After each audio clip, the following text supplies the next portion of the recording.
So hydroponics, we have two different systems down there currently. One is nutrient film technique, where literally it's taking the nutrients, so your water is all that your plants are growing in. Their roots are suspended, depending on what the system is, directly into that water. So there's no soil involved. There's probably just a small piece of what would be an inert media, so it has no nutritional value. It holds your roots in place. So from that, then you have the nutrients in the water that just runs over your roots. As I talked about, nutrient film technique, it just looks like a little baby gutter, and your roots are laying in that, and the nutrients run right across those roots and then go back into a big tank, and it pumps it again, and it does it again. That works really well on lettuces and herbs and things that you won't leave in that system for a very long time. Vertical is a lot of what we do on the side of our urban farming to maximize our space. We've got a vertical aeroponic system. So with that, once again, you've just got the nutrient running over top of those roots, but this is in a vertical column. So all these plants are specifically placed along this column, and the roots grow in the center of it, and that water just runs down over across all of those roots, and they are just the most beautiful white happy roots you'll ever see when you open it up.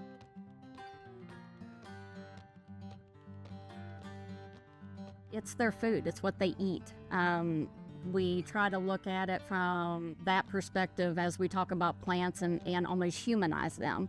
If a plant's droopy and not looking like he's having a good day, it's kind of how you are as a kid. If you're not feeling good, everybody visibly can tell. With a plant, you can tell its leaves are down.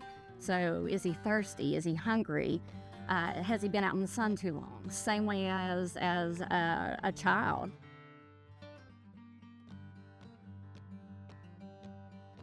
We work with our local restaurants, going to be working with the farmers market here on Capitol Street, the Capitol Market, or Smith Street, excuse me, but being able to do as much as we can to branch into the local food scene, be able to support that, and then in turn that helps our military and veteran producers kind of get a leg up and get their foot in the door to be able to support in that way too.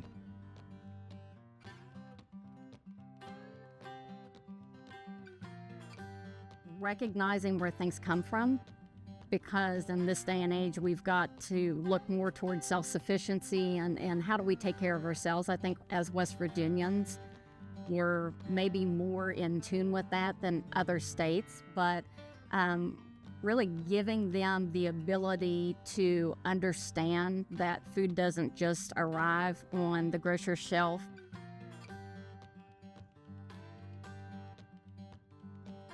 There's opportunities to come down to our urban farm. If schools want to visit, we will accommodate. We will do whatever we could to let people in the doors, expose as many children to this.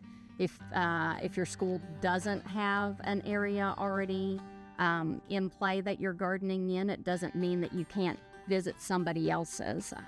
As I mentioned, Keep Your Faith, they've been doing youth gardening for as long as I've been doing things in this area, and there's a lot of community gardens, so there's a lot of ways that you can see what others have done, and if you decide to do it yourself, start it on the right foot.